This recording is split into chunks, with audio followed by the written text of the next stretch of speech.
이 16장 1절에 보면 예수님을 찾아 나온 무리들이 있었습니다. 예수님이 이 유대 땅에 사실 때 그들은 그 유대 사회의 주류층이었어요. 거기 이제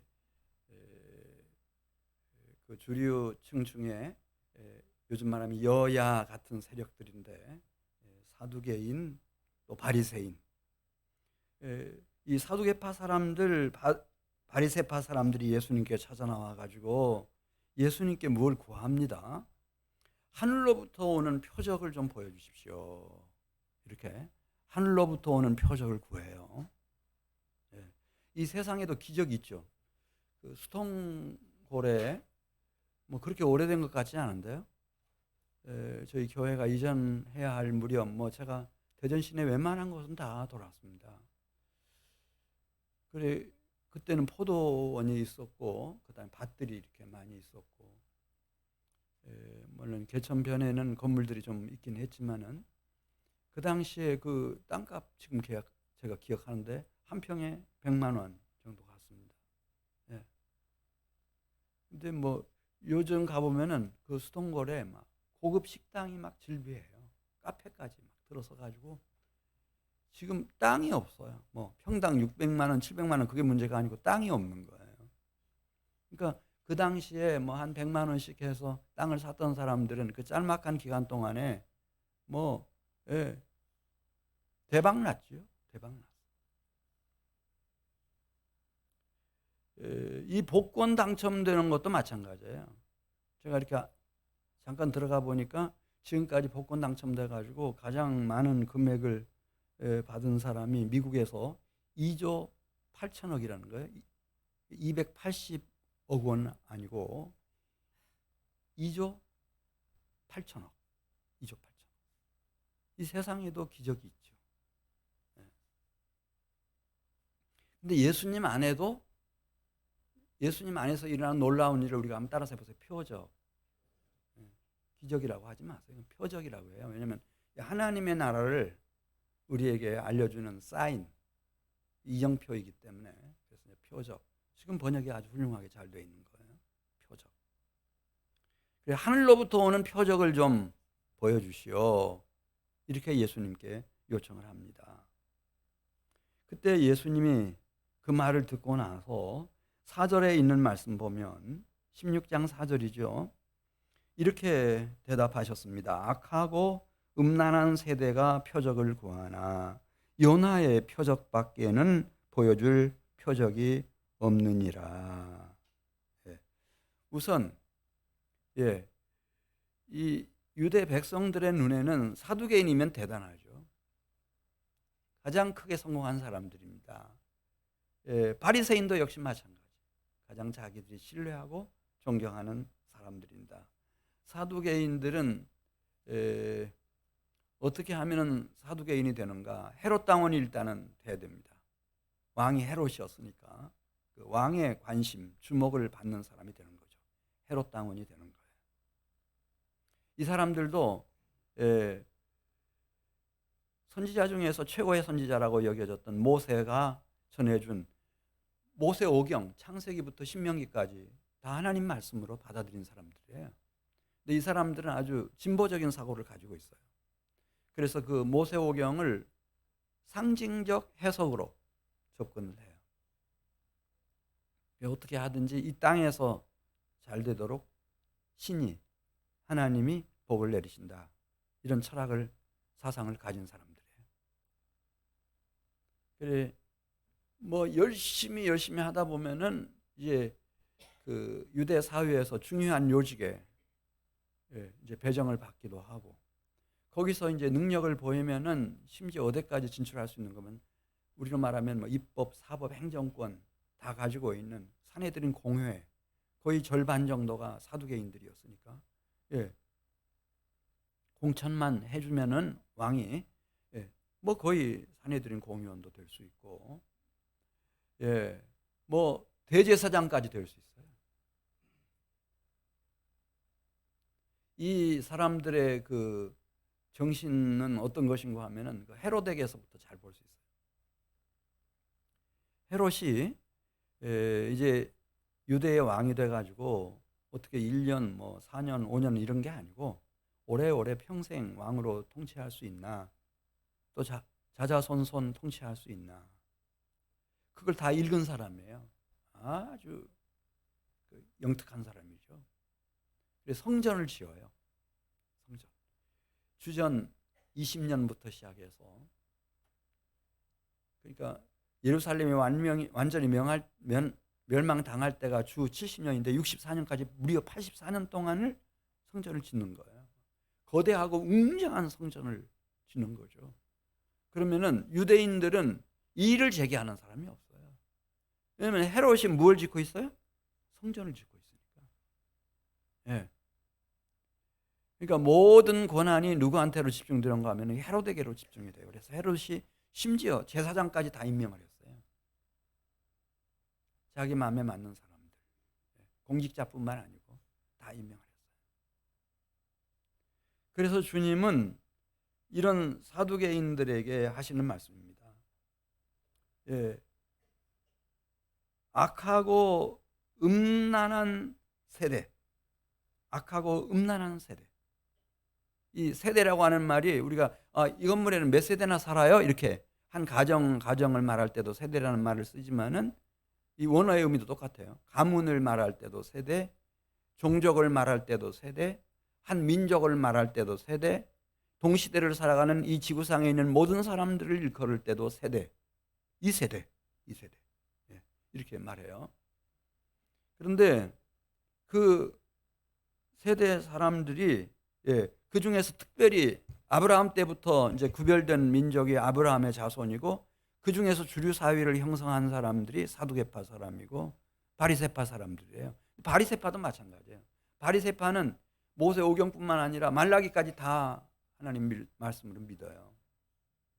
그것뿐만 아니고 장로들의 전통이 있거든요. 장로들의 전통. 그게 학자들의 증언에 따르면 6,000개가 넘었다고 그래요. 그거를 이제 그 바리새파 중에서 그냥 전문으로 그것만 연구하는 사람들이 있어요. 6,000개가 어떤 내용인가 정확하게. 그걸 율법 학자라고도 하고 서기관이라고도 하는 사람들이 있고, 그 다음에 그 중에서 613개 이 규정들이 있거든요.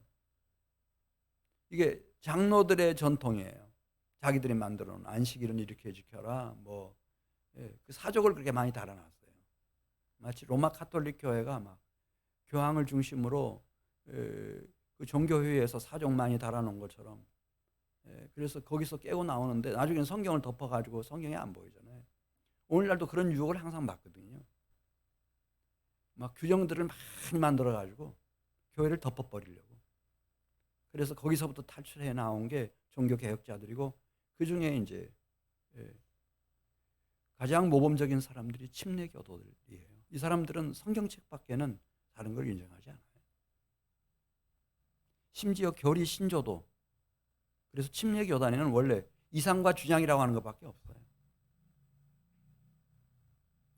근데 이렇게 많이 만들어 놓고는 그냥 부모 때부터 본인들까지 613개 그 규정을 지키는 것에 하루 24시간을 다 썼어요. 이 사람들이 바리새인들이에요. 그리고 이 사람들이 하는 일을 이제 안식일 날 회당에 들어가 가지고 그 지역 주민들에게 그 장로들의 전통을 중심으로 해서 가르치는 거죠. 그리고 사람들로부터, 주민들로부터 인정을 받는 거예요. 우리 랍비님은, 바리새인 랍비님은 참 경건하시다. 이건 내보여 주는 거예요. 자기를 세우는 거예요. 그래서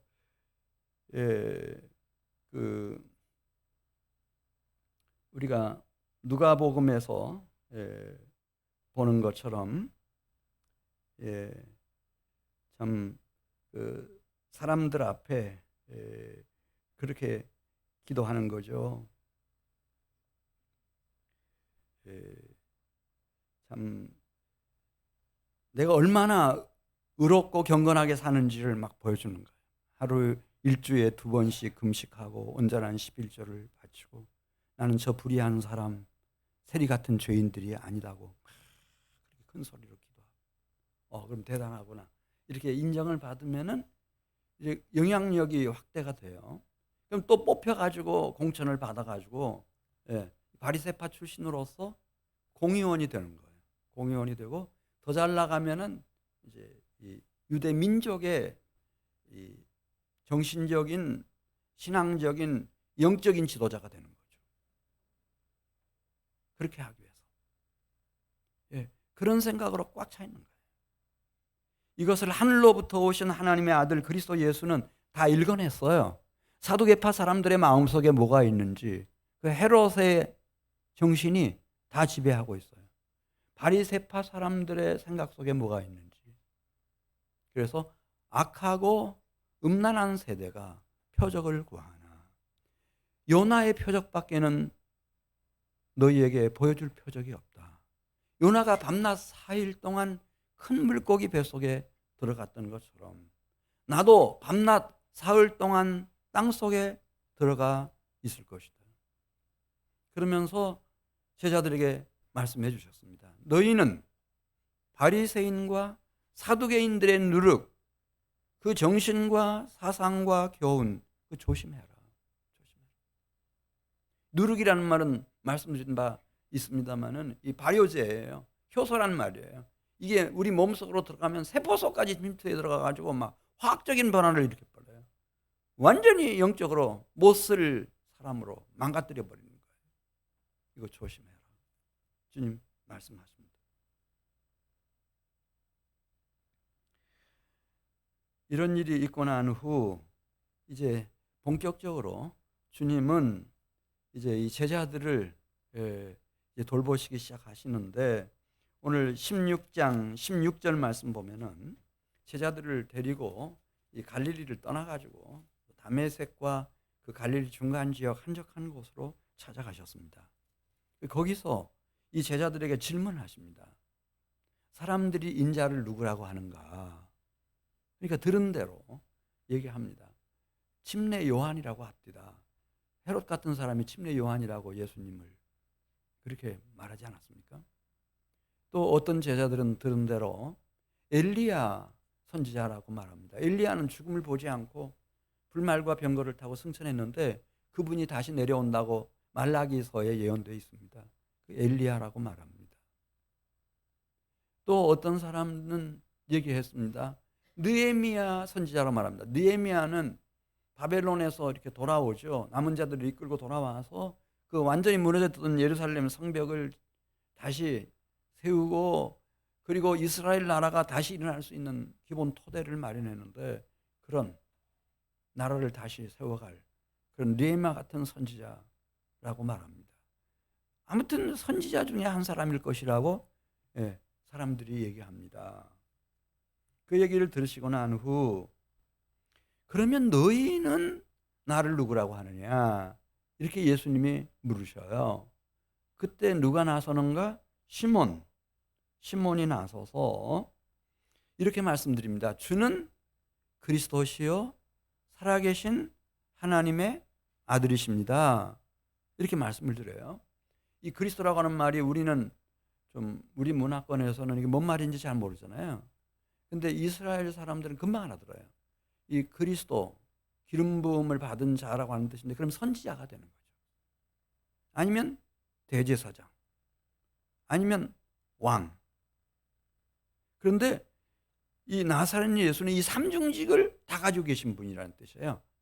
주는 그리스도시요 그러면은 주님은 선지자, 가장 뛰어난 선지자, 최고의 대제사장으로서 예수님을 믿고 따르는 사람들을 하나님 앞으로 이끌어갈 수 있는 그런 대제사장, 그리고 다윗 왕을 능가하는 왕. 이 사람으로서가 아니고 하나님의 아들.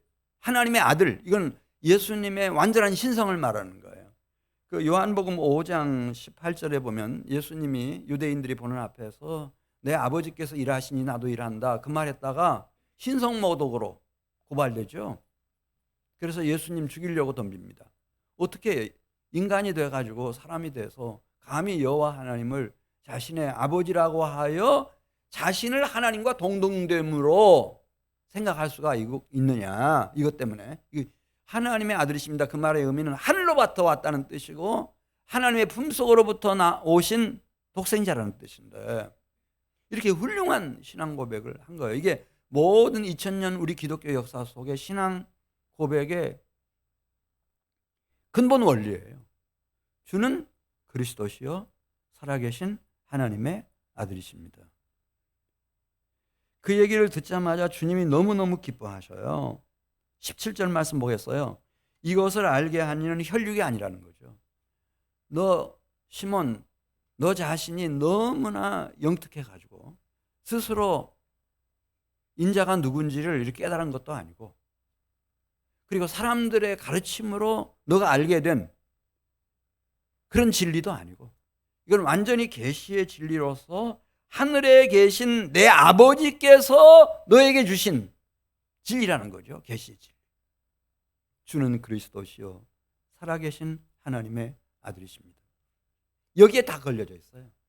내 생명과 영혼, 내 미래가 여기 다 걸려져 있고, 우리 자녀와 자손들의 미래가 이 진리를 깨닫느냐 못 깨닫느냐에 다 걸려 있어요. 아까 우리 문 집사님 나라와 민족을 위해서 기도해 주셨는데, 이 나라의 지도자들이 이 계시의 진리를 아느냐 모르냐에 달려 있는 거예요.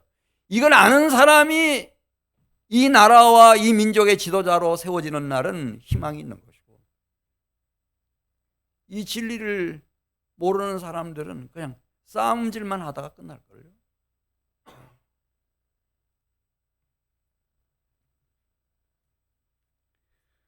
그래서 이 진리를 깨달은 이 시몬에게 두 가지 약속을 하세요. 첫 번째는 이 진리를 가진 사람들은 그러면 이후로, 지금 벌써 이제 긴 겨울이 끝나고 희망찬 새봄 3월이 시작이 됐어요. 3월 첫 주일이에요. 앞으로 무엇을 위해서 살아야 되는지, 이것을 이제 소명이라고도 하고 사명이라고도 해요. 이 계시의 진리를 가진 사람들이 혹 있어요. 혹 있어요.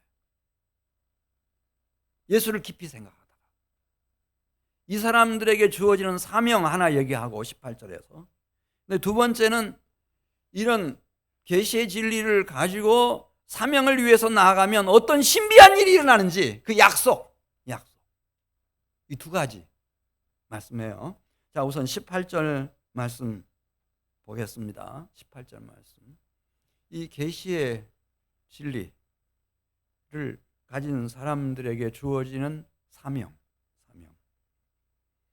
우선 너는 베드로라. 이제부터 바요나 시몬이 아니고 너는 베드로라. 이 원어로 보면 페트로스, 기초돌이라는 뜻이에요. 페트로스. 이게 이제 요한계시록에 보면은 새 거룩한 성 새 예루살렘 성곽에 있는데 그 기초가 다 있지 않잖아요. 그 기초석이 다 보석으로 되어 있는데 그 이름들이 다 새겨져 있죠. 베드로, 이렇게 요한. 지금 그 얘기예요. 너는 베드로라. 너는 하나님 나라를 세우는 중요한 기초석이 된다는 거죠. 물론 이제 반석은, 여기 반석이라고 번역했지만은, 이 반석 위에 내 교회를 세우리니 음부의 권세가 이기지 못하리라. 이 반석이라는 말은 정확하게 표현한 페트라인데, 원어가 이건 만세 반석이신 그리스도 예수를 말하는 거예요. 이 반석 위에 세워야 된다. 모래 위에 집 짓지 말라. 그렇게 예수님 말씀하셨죠. 마태복음 7장에서 내가 이 반석 위에 당신의 몸된 교회를 세우리니 음부의 권세가 이기지 못하리라. 음부의 권세가 이기지 못하는 기관은 이 땅에 없어요, 여러분. 국가도 민족도 음부의 권세가 다 삼켜버리잖아요. 우리 역사 다 알잖아요. 얼마나 많은 나라들이 망했어요. 근데 음부의 권세가 이기지 못할 교회, 그리스도 예수의 몸된 교회, 이 교회, 이것은 내 안에도 성령의 성전이 세워져야 되고, 우리 가정 안에도 가정교회가 세워져야 되고, 이 지역사회와 이 시대를 위해서 뭐 이렇게 지역교회, 한민교회처럼, 또 무슨 중앙교회, 제일교회 막 말하듯이 그 교회들이 세워져야 되는데, 너는 베드로라. 내가 이 반석 위에 내 교회를 세우리니 음부의 권세가 이기지 못하리라. 이게 시제가 미래형 시제로 되어 있어요. 너는 베드로라는 게 현재형이에요. 이 계시의 진리, 예수가 그리스도시고 하나님의 아들이시다, 이걸 깨닫는 순간에 이름이 베드로가 돼요. 페트로스가 되는 거예요. 그러나 머리이신 그리스도 예수의 몸된 교회를 세워가는 것은 미래에 일어날 일이에요. 예수님이 십자가에서 돌아가시고 난 이후, 부활하시고 난 이후, 이제 앞으로 미래에 일어날 일이에요. 그러나 반드시 이 소명, 음부의 권세가 이기지 못할 주님의 몸된 교회를 세워가는 사명, 이것을 놓치면 안 되는 거죠. 이게 중요한 거예요. 그러면서 19절 보겠습니다. 이 사명을 따라 살면은 놀라운 일을 경험하게 되겠는데, 그게 뭐죠? 19절에 나와요. 뭘 내게 준다고 그랬어요? 천국 열쇠를 내게 주리니 내가 땅에서 무엇이든지 매면 하늘에서도 매일 것이요 내가 땅에서 무엇이든지 풀면 하늘에서도 풀리리라. 이 땅에서 필요한 천국 열쇠를 준다고 그렇게 말씀했어요. 이 천국 열쇠라고 하는 게 무슨 뜻인가? 천국 열쇠는 누가 가지고 계시죠? 요한계시록 3장 7절에 보면은 다윗 거룩하고 진실하사 다윗의 열쇠를 가지시니 곧 열면 닫을 사람이 없고 닫으면 열 사람이 없는 그분이 이르시되 볼지어다 내가 내 앞에 열린 문을 둔다, 이렇게 말씀하셨는데, 천국 열쇠는 원래 누가 가지고 계시죠? 예수 그리스도가 가지고 계셔요. 그런데 그분이 이 사명을 위해서 살아가는 사람을 위해서는 열린 문을 두신다는 거예요. 그걸 이렇게 표현한 거예요. 깊이 기억에 남도록 하시기 위해서 천국 열쇠를 너에게 준다. 열린 문을 둔다는 거죠. 열린 문. 우리가 이 세상에 태어나서 이 예수가 그리스도이시고 하나님의 아들이시다 라고 하는 계시의 진리를 진정 깨달은 페트로스가 되고, 그리고 사명을 늘 자각하면서 주님의 몸된 교회를 세우기 위해서 나아가는 사람은, 이런 사람들은 공부를 해도 목적이 다 있어요. 취업을 할 때도 마찬가지예요. 결혼을 할 때도 마찬가지예요. 목표가 분명해요. 땀 흘려서 일할 때도 분명하죠. 정치를 해도 마찬가지, 과학자로서 연구를 해도 마찬가지. 그렇지 않으면 그냥 로또에 당첨되는 것이나 꿈꾸고 그렇지만, 이 사람들은 이게 분명해요. 이 사람들에게는 하나님이 기억하시고 주님이 약속하셨어요. 열린 문을 주신다는 거죠. 열린 문을 주셔. 네.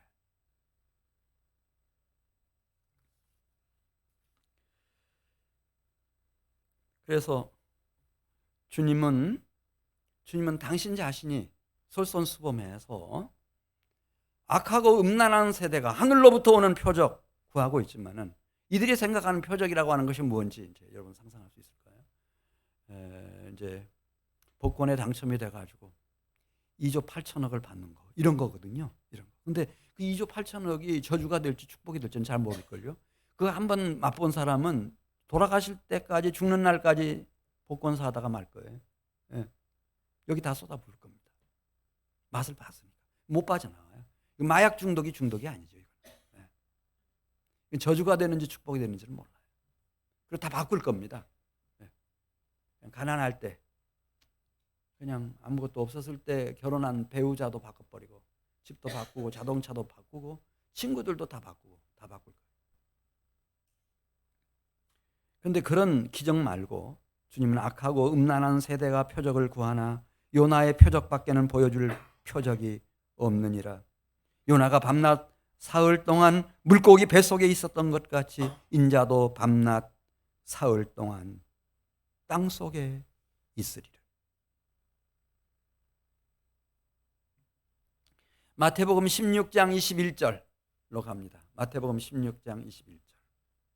그래서 이 요나의 표적, 이것이 예수님이 염원하셨던 가장 중요한 표적 중의 표적이에요. 16장 21절, 이제 이때부터, 처음부터는 아니고 베드로가 적어도 신앙 고백을 했어요. 주는 그리스도시요 살아계시는 하나님의 아들이십니다. 신앙 고백을 한 거예요. 오늘날 교회는요, 이거면 끝났다고 생각하는 거예요. 그래, 침례 받았죠? 장로님 됐죠? 목사님 됐죠? 그럼 끝났다고 생각하는 거예요. 이거 왜 그렇게 됐는지는 모르겠어요. 네.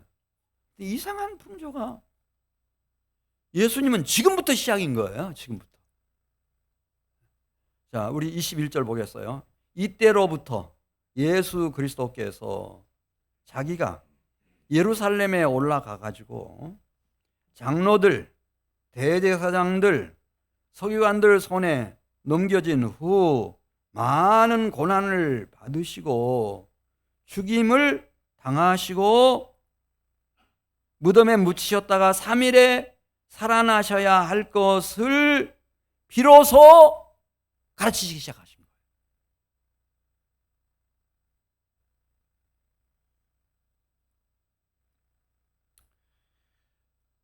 예수님이 원하셨던 것은 진정 하늘로부터 내려오는 표적은 예수님에게는 적어도 요나의 표적이었습니다. 요나의 표적. 그런데 22절 가서 보겠어요. 신앙 고백을 한 베드로까지도 어떻게 요나의 표적을 보여주겠다고 하는 예수님께 반응하는지 똑같았습니다. 뭐 사두개인이나 바리새인이나 베드로나 똑같습니다. 베드로가 뭐라고 말하죠? 예수님을 딱 붙듭니다. 그리고 항변했다 그랬어요. 항변이라는 말 속에는 막 협박하듯이 예수님이 그런 말 꺼내지도 못하도록, 그런 생각 하지도 못하도록 압력을 가하는 겁니다. 이게 항변입니다. 누가 그렇게 했다고 그랬어요? 베드로가. 이 마귀짓을 하는 거예요. 불의의 병기로 전락되는 거예요. 많은 분들이 뭐 신앙 고백하면 다 돼버린 걸로 그렇게 생각하는데 그렇지 않습니다. 신앙 고백하고 나서도 얼마든지 가룟 유다 같은 짓도 할 수 있고 다 할 수 있습니다. 뭐 안수 집사가 돼서, 그것도 예루살렘 교회 안수 집사가 돼서 니골라당 같은 이상한 세력을 구축할 수도 있고 다 한 겁니다. 대마처럼 세상으로 떠날 수도 있고 다 그렇게 될 수 있습니다. 22절 보겠습니다. 베드로가 예수를 붙들고 항변하여 이르되 주여 그리 마옵소서, 이 일이 결코 주께 미치지 아니하리이다. 베드로도 그 시대의 아들이었습니다.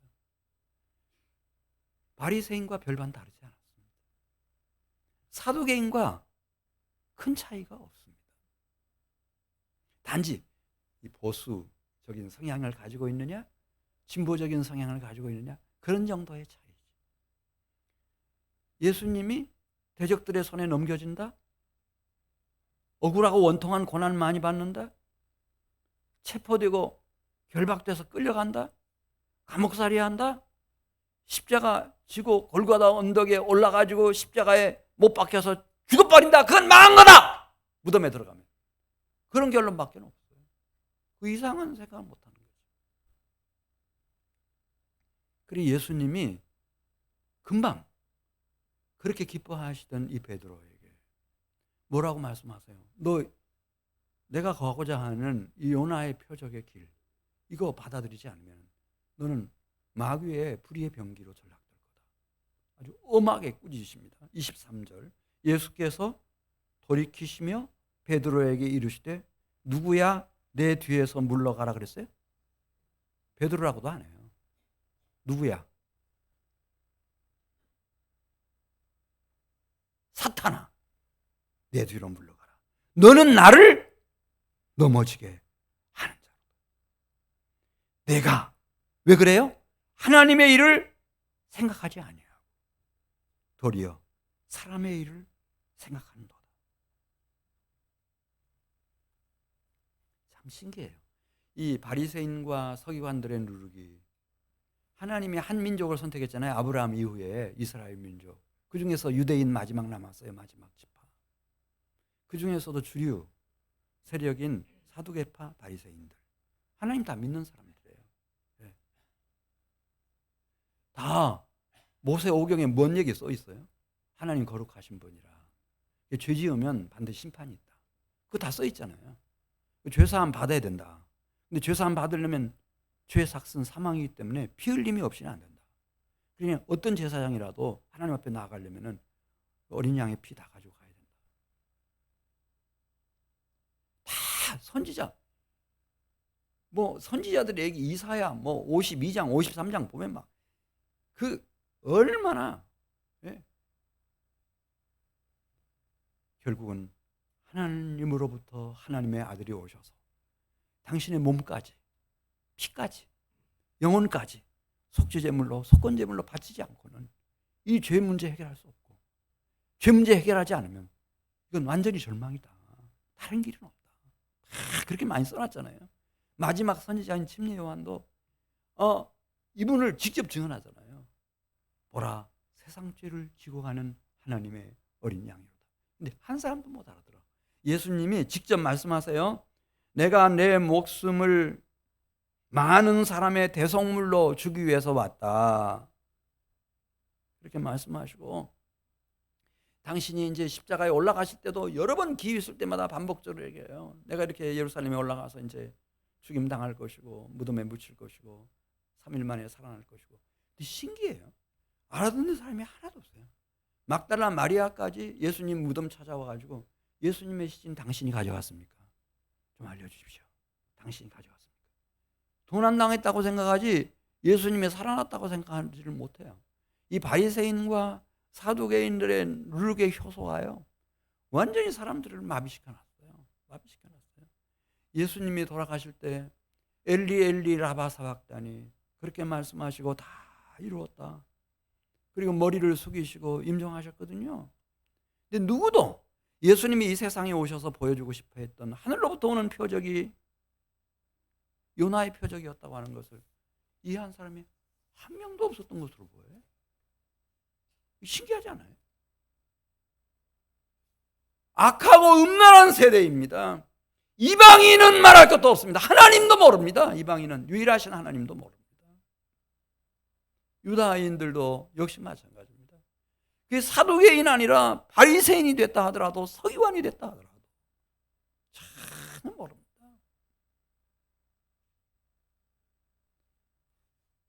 하나님만, 하나님께로부터 오신 그분만이 악하고 음란한 세대다.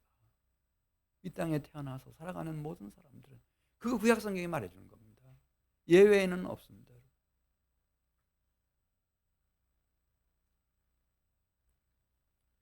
제가 오늘 새벽에 저를 용서해달라고, 제 마음이 악하고 음란한 마음이었습니다. 막 부르짖다가 깨어났습니다.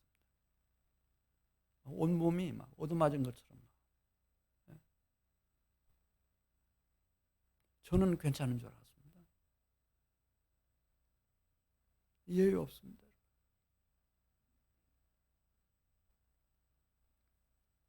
마태복음 16장 24절 가서 보겠습니다. 예수님이 요나의 표적의 첫 번째 타자가 되셨습니다. 이걸 끝났다고 생각한 거예요. 우리는 그렇게 가르쳤어요. 예수님이 다 우리의 저주를 짊어지시고 질병을 짊어지시고 고난받으시고 심판받으시고, 우리는 그 은혜만 누리면 된다고 막 그런 식으로 값싼 구원을 전해온 거예요.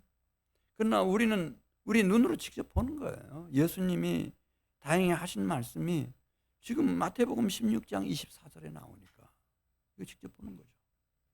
예수님 뭐라고 말씀하셨나? 24절 같이 읽습니다. 이에 예수께서 제자들에게 이르시되 누구든지 나를 따라오려거든 자기를 부인하고 부정하고 무엇을 지고 나를 따를 것이니라 그랬어요?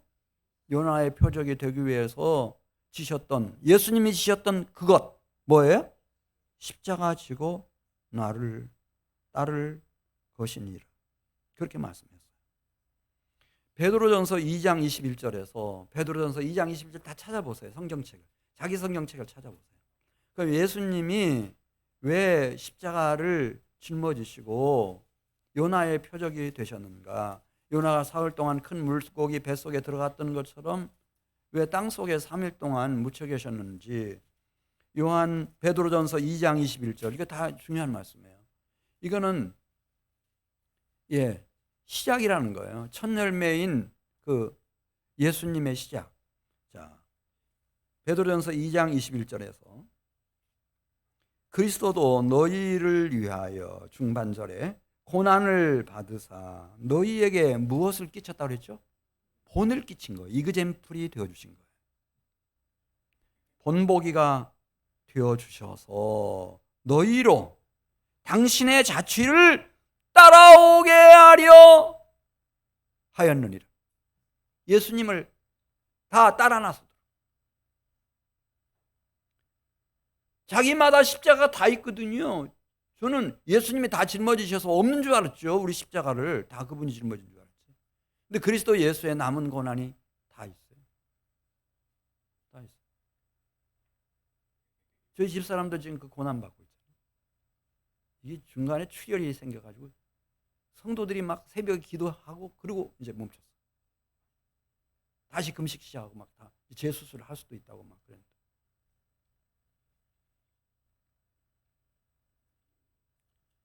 고난이 없는 데가 어디 있어요? 고난이 없는 데가 어디 있어요? 예수님 따라오도록. 예수님 따라오도록. 마태복음 10장 37절 이하에 있는 말씀을 보면은 예수님과 나와의 관계는 우리가 일반적으로 생각하는 것처럼 예수님은 그리스도시고 하나님의 아들이시다. 그걸 내가 알았다. 그래서 내가 주는 나의 그리스도이시며 하나님의 아들이십니다. 이렇게 신앙 고백하는 것으로 끝나는 게 아니고 예수님은 나를 위해서 이 세상에 오셔서 자기의 목숨, 땀, 눈물, 피, 영혼까지 다 내주셨잖아요. 그런 것처럼 나도 그 예수님과의 관계를 제대로 형성하려면은 나도 똑같이 해야 된다는 거예요. 그래서 마태복음 10장 37절에 예수님 한 얘기예요. 예수님. 아버지와 어머니를 나보다 더 사랑하는 자는 내게 합당하지 아니하고 아들이나 딸을 나보다 더 사랑하는 자도 내게 합당하지 아니하다. 그렇게 말씀하시고 39절 보면 심지어 자기 목숨을 얻는 자는 잃을 것이요 나를 위하여 자기 목숨을 잃는 자는 얻으리라. 그러니까 예수님과의 관계를 그렇게 어설프게 슬쩍 지나갈 수 있는 그런 관계로 오해하면 큰일 나요. 예수님과 나와의 관계는 조금 더 보겠어요. 마태복음 16장 25절. 이 목숨을 주고받는 관계예요. 가장 깊은 관계죠, 여러분. 이 세상에 그런 관계는 없거든요.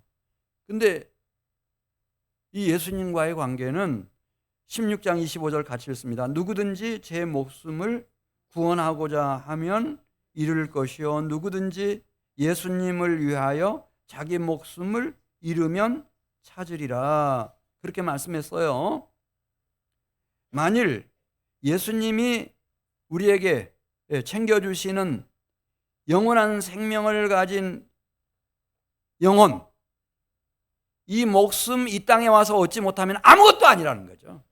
26절에 나옵니다. 사람이 만일 온 천하를 얻고도, 그래서 뭐 사내들인 공의원이 됐다, 대제사장이 됐다, 헤로드 왕이 됐다, 총독이 됐다, 로마 황제가 됐다, 그렇다 하더라도 사람이 만일 온 천하를 얻고도 제 목숨을 잃으면, 여기 목숨이라고 하는 것은 영원한 생명을 가진 영혼을 말하는 거예요. 제 목숨을 잃으면 무엇이 유익하리요? 사람이 무엇을 주고 제 목숨과 바꾸겠느냐? 그렇게 말씀했습니다.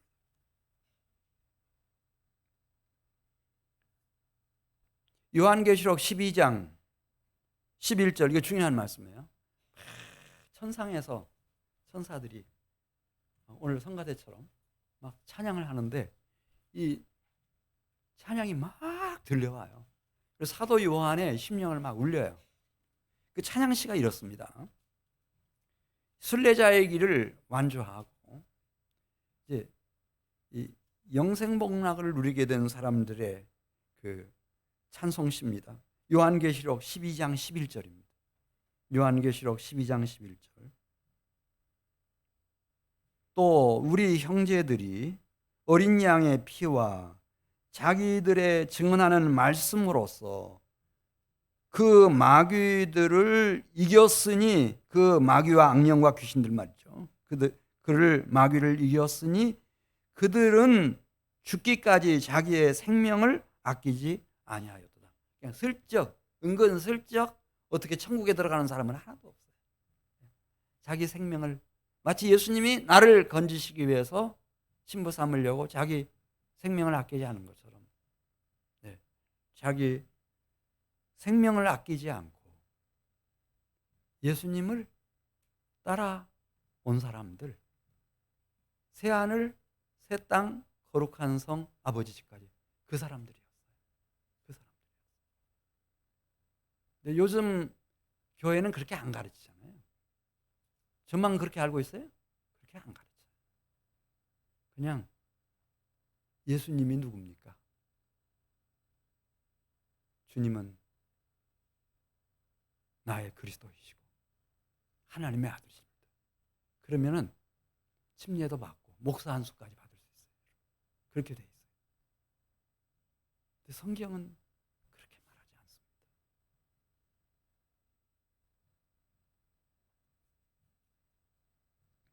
예수님은 제가, 이게 성경 전체에 누구도 흐트려 놓을 수 없는 큰 기본 기조예요. 요한복음 12장 24절에도 내가 진실로 진실로 너희에게 이르노니, 이것은 손대면 안 된다는 얘기예요. 지금 누가 하는 얘기죠?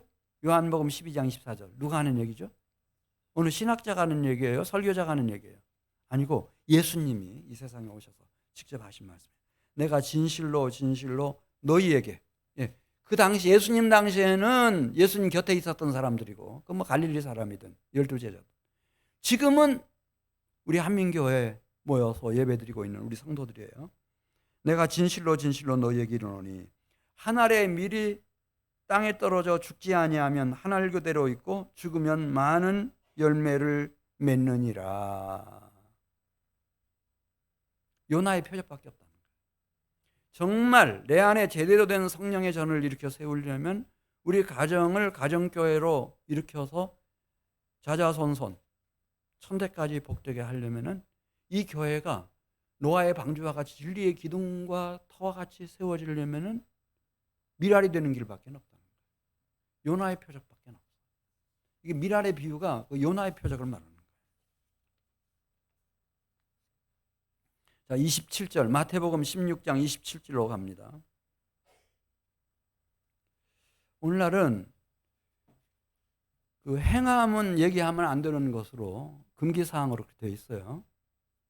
근데 예수님은 그러면 행함에 대해서 뭐라고 말씀하셨나? 행함이 필요하다고 했는가? 필요 없다고 했는가? 우리 16장 27절을 천천히 읽으면서 한번 생각해 보겠어요. 행함은 필요 있을까요? 없을까요, 여러분? 자, 16장 27절 말씀. 인자가 아버지의 영광을 가지고 그 천사들과 함께 오리니 그때에 갚아주신대요. 근데 그 갚아주시는 기준이 뭐라고 그랬어요? 유대 장로들처럼, 서기관들처럼 지식이 많으냐, 그거 가지고 하는 거예요? 그때에 각 사람이 행한 대로 갚으리라. 사람의 행위대로 갚을지어다. 그렇게 말씀했습니다. 이 세상에서도 제정신 가진 사람들은 행함이 없이는 아무것도 안 되는데요. 땀 흘리지 않고 돼요, 여러분? 수고하지 않고 희생하지 않고 한 영혼이라도 주님께로 인도할 수 있어요? 어림도 없는 얘기. 제가 병원에 있는 동안에 시간이 없으니까 병원에 있는 동안에 중앙장로교회, 대흥침례교회, 다 이 계룡로 따라 있어요. 뭐 대전 순복음교회, 거기 다 다녀봤죠.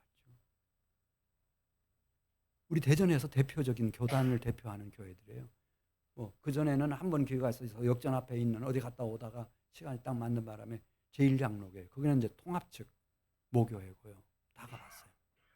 다 가보니까요, 다 공통점이 새벽에 5시에 새벽 예배 드립니다. 그런데 몇 시부터 불 켜는지 아세요, 여러분? 4시 되니까 다 불을 밝혀놓고 온풍기 다 틀어놓고 1시간 전부터. 그 얘기는 담임 목사님이 지금 와 있다는 얘기예요.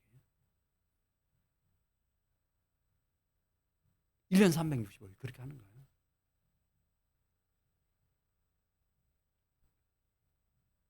행함이 없이 뭐 교회 성장이 있고 뭐 한 영혼을 인도하고 좋은 축복의 가정을 세우고 그런 건 없어요.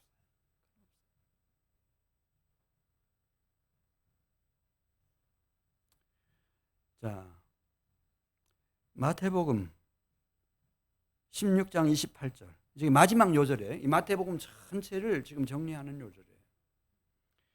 여기 27절에 인자가 아버지의 영광을 가지고 온다. 천사들과 함께 온다. 그러면 우리는 마라나타! 주여 어서 오시옵소서. 이제 마지막 재림을 항상 우리는 떠올리잖아요. 근데 예수님은 마태복음 16장 28절에 있는 말씀을 보면은 그걸 얘기하지 않아요. 물론 주님은 재림하시겠죠. 재림하시겠다고 그렇게 약속하셨으니까 재림하셔요.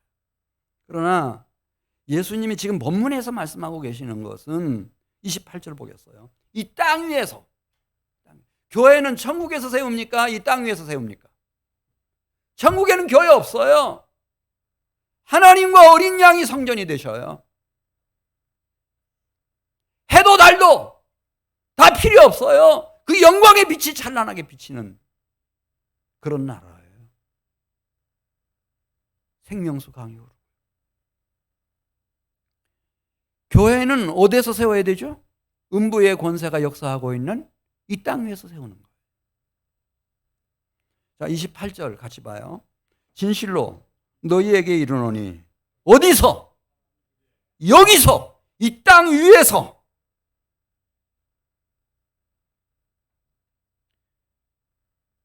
사람이 어떻게 하기 전에 지금 제 눈이 지금 잘 안 보여서 이거 맞습니까? 여기 서 있는 사람 중에 이건 죽은 사람이 아니고 이 땅 위에 2발로 디디고 서 있는 사람들 중에 이 말이 맞습니까? 네. 여기 지금 이 땅 위에 2발로 디디고 서 있는 사람 중에 이것만 가지고 조금 의심스럽다고 생각하셨는지 주님이 장난치지 못하도록 쐐기를 박아 놓으셨어요. 죽기 전에 인자가 그 왕권을 가지고 오는 것을 볼 자들도 있느니라. 왕권이라고 하는 것은 바실레이아, 통치권을 말합니다. 예수님이 통치권을 가지고 오는 것을 죽기 전에 이 땅 위에서 사명을 따라가다가 주님의 몸된 교회를 심령 속에 세우고 가정 안에 세우고 이 지역사회 속에 땀과 눈물과 피로 세워가다가 그분이 왕권을 가지고 오는 것을 볼 자들이 있다. 이건 막 너무나 참 미래로 밀어가지고 그 마지막 날에 마라나타 너무 막 그쪽으로만 밀어붙여 놨어요. 그거 아니고 주님 말씀하신 것은 당신이 돌아가시고 부활하시고 승천하신 후 하늘 보좌 우편에 앉으셨을 때 이분이 왕권을 가지고 통치하실 것에 대해서 말씀하시는 겁니다. 마가복음 16장 19절 거기 보면 이제 마가복음 마지막 패러그раф에 그게 나오죠. 승천하셨어요. 근데 제자들 중에 예수님을 따르던 갈릴리 사람들 중에 이제는 우리가 새로운 소명, 사명을 위해서 살아야 되겠다. 그래서 밖에 나가가지고 복음 전하기 시작했어요. 지금 3월 달이니까 복음 전하기 참 좋죠. 왜냐하면 사람들의 심리라는 게 이 봄이면 누가 나를 찾아오는 사람 없나, 어디 가자고 하는 사람 없나, 다 그 기다리는 때예요, 여러분. 안개가 피어오르고 새싹이 돋고 꽃이 피고 다 밖으로 가고 싶은 그런 때. 그때 이게 절호의 찬스거든요. 그런 사람을 찾아가서 복음을 전했더니 이렇게 쓰여져 있습니다. 하나님 보좌 우편에 앉아 계시는 주께서 함께 역사하사 그 따르는 표적으로 말씀을 확실히 증언하시니라. 이게 인자의 권능이에요. 마태복음 28장 마지막 패러그래프도 똑같습니다. 마지막 단락도.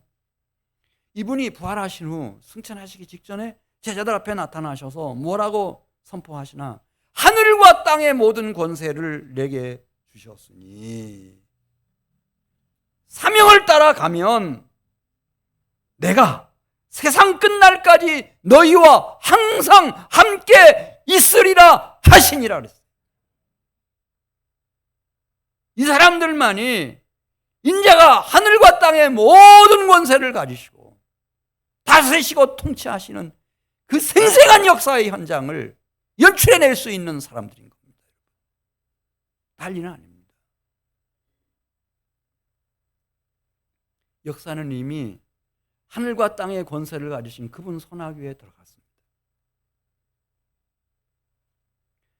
사도행전 9장에 보면 초대교회를 정말 지긋지긋하게 핍박하고 박해하던 자기 표현대로 죄인 중에 괴수 청년 사울 얘기가 나옵니다. 그때도 영장을 다 받아가지고 다메섹으로 달려가고 있었습니다. 예수쟁이들 다 체포하고 그러다가 감옥에 가두려고. 그때였습니다. 호련히 하늘로부터 빛이 그를 둘러 비추기 시작했습니다. 그가 나가 떨어졌습니다. 땅바닥에. 그리고 하늘에서 음성이 들려옵니다. 사울아 사울아 내가 어찌하여 나를 핍박하느냐 박해하느냐 주여 주시오니 나는 내가 박해하는 예수라. 그러면서 말씀하십니다. 일어나 네가 하고 싶어하는 시내로 들어가라. 내가 앞으로 어떻게 행하며 어떻게 살아야 할지를 알려줄 한 사람이 너를 찾아올 것이다. 아나니아였습니다. 아나니아가 항해하려고 덤벼듭니다. 어떻게 하필 박해자 사울입니까? 그러나 주님은 내가 글을 쓰겠다. 내 그릇으로 쓰겠다. 아나니아가 찾아가서 안수할 때 눈에서 비늘 같은 것이 벗겨지면서 밝히 보게 됐고 성령 충만을 입으면서 그는 주님의 손에 딱 붙들린 전도자가 됐습니다. 이방에 선지자가 됐습니다. 죽기까지 순교하기까지 그 예수를 위해서 다 쏟아붓습니다. 이런 세상이 온 겁니다.